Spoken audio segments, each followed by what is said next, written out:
Hello, everyone. It's the Prophet Michael David, aka Aries, and I want to wish a happy Easter to everyone. And also, because it's right in the middle of Passover, a happy Pesach, aka Passover, to all the tribe of Judah peeps watching this as well. And we'll get to you know, the name of the video and the comment in due course of this video. But firstly, I know I told you I was going to turn it into a comments thing right away, but like, because today is also my fifth Aries birthday, thank you very much. And it has a lot to do with that. And I haven't even logged in to see if there's any comments to comment on in the first place. This is going to be like a story time video, which will eventually get to the topic of the video, the story of Inanna, and then the comment is, what does Jesus have to do with Easter? So here we go. Okay, and I may have addressed this in some other videos, but again, it's a new year. What does Jesus have to do with Easter? And the answer is nothing. Jesus is totally associated with Passover because, you know, back in the day, in the story of Jesus' crucifixion, I'm sorry, he, on the first day of Passover, he rode on a white colt of a donkey into Jerusalem, as was prophesied that the Mashiach would do. You guys know the rest of the story. He was crucified on Friday. He arose on Sunday, which is why Sunday is the day of rest for Christians, as the Sabbath is the day of rest for Jewish people. It's actually Hebrew, but no. And then Friday is the day of rest for Muslims. Not that they're involved in this story. So, if Jesus has nothing to do with Easter, then what is Easter? Well, Easter originally was a pagan holiday to the goddess Ishtar. Easter, Ishtar. Ishtar was a Babylonian goddess, and she's associated with a man named Tammuz, who was a mortal and who later became like the god of spring.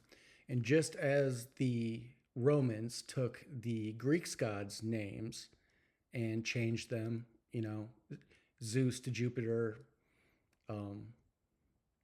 so I can't even think of anyone. Diana or Artemis became Diana, stuff like that. The Babylonians did that same thing to the gods and goddesses of the Sumerians. So Ishtar and Tammuz in Babylonian mythology were Inanna and Dumuzid in Sumerian mythology. So we're going to do this story from the Sumerian side. I mean, they're the first ones. It's super pagan, but everything before Abrahamic religions is considered pagan. So it's just a word. Not the Babylonians, even though the Babylonians obviously have a history with the Jewish people. But we're going to do the Sumerian version. And so here goes the story. Inanna was a living goddess in Sumer that lived amongst the mortals. That's how the mythology goes. This relates to Anunnaki, and aliens. Some people perceive it that way, but in this interpretation, we're just going to consider them gods and goddesses.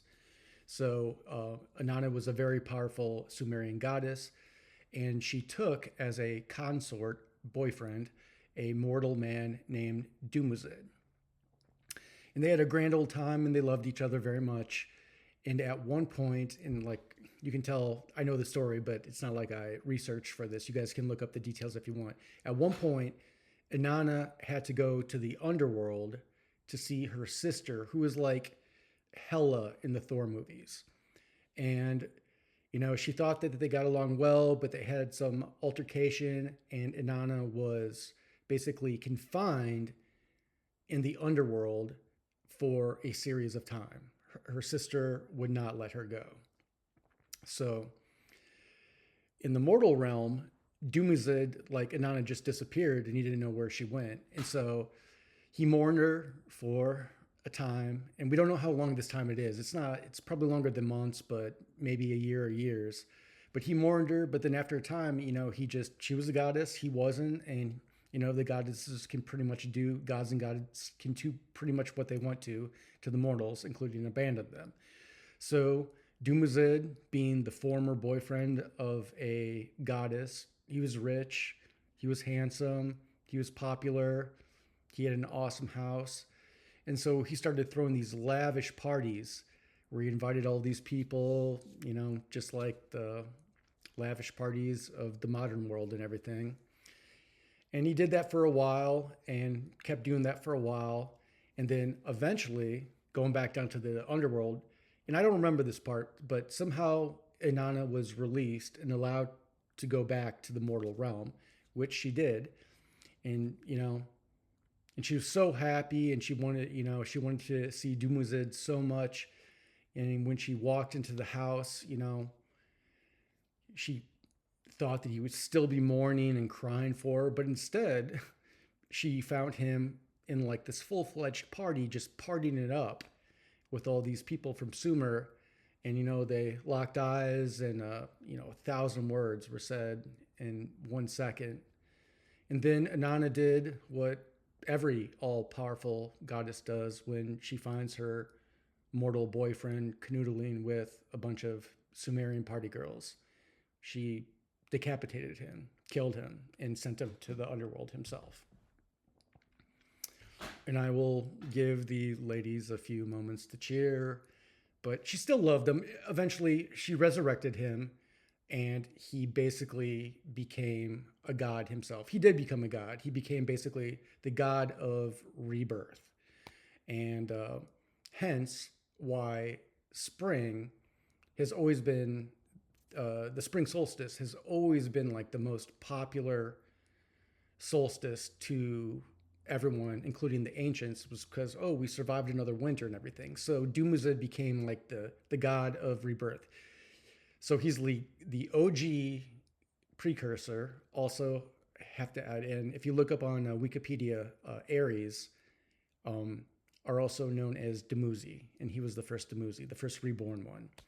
So he became the god of rebirth and the god of spring and everything, and a precursor to Adonis and Jesus and all the other reborn ones in the spring, including myself. I am an Aries.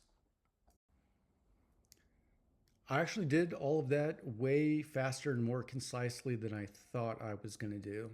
Like, I'm definitely out of practice. I hate, you guys know I've told this before. Like, I'm good one-on-one with people, but like looking into this green dot is hard for me. I still do the thing and like thing, and I understand that. I'm trying to retrain myself. But yeah, that's pretty much the story. But now you're thinking like, okay, we understand the Jesus thing now, and we understand the Ishtar to Inanna thing and Dumuzid thing now. But what the fuck does the Easter Bunny have to do with Easter then?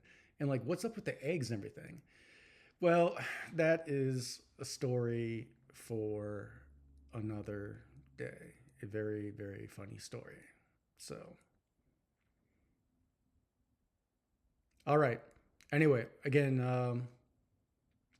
to everyone, happy Easter and happy Passover. And Muslims just chilling out right now, but you're done with Ramadan, so good for you guys. And yeah, next video, like I said, is probably going to be, I'll look at the comments, if any, from the video I made last, and then I will start commenting on that. But then I'll probably make that comments video like comment to only the comments video, and then I'll keep doing answers on those. And after that, you ask questions, then I will make videos about them and answer your questions. And if you do not answer questions, then I don't make any more videos. And eventually, yeah. Anyway, Rule number one, do not touch other people without their consent, aka don't hurt each other. Rule number two, it's all about lies, or it's all about honesty. Lies are a tick down, aka try not to lie. And the implied third is just act in good faith. That's what it's all about. It's really not that hard to be a good person. It's easier than being a shitty person. You just like to fuck around with each other because you're fucking bored. So, anyway, I love you all. I'll talk to you later.